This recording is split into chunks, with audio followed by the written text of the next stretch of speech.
Okay, just doing a repair on a T4 2.5 Tdi heater control.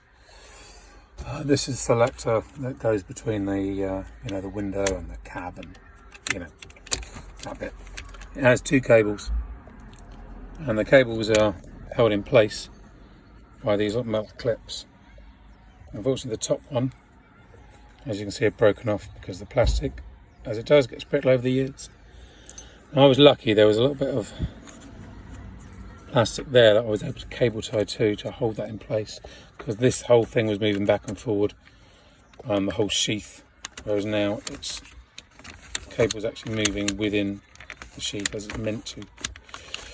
Let's hope this works better now, because I wasn't kind of getting much heat coming through in the cab area.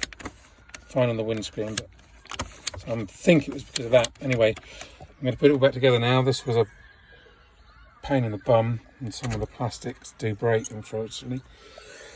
But there you go, old vehicle for you. Good luck if you have something similar.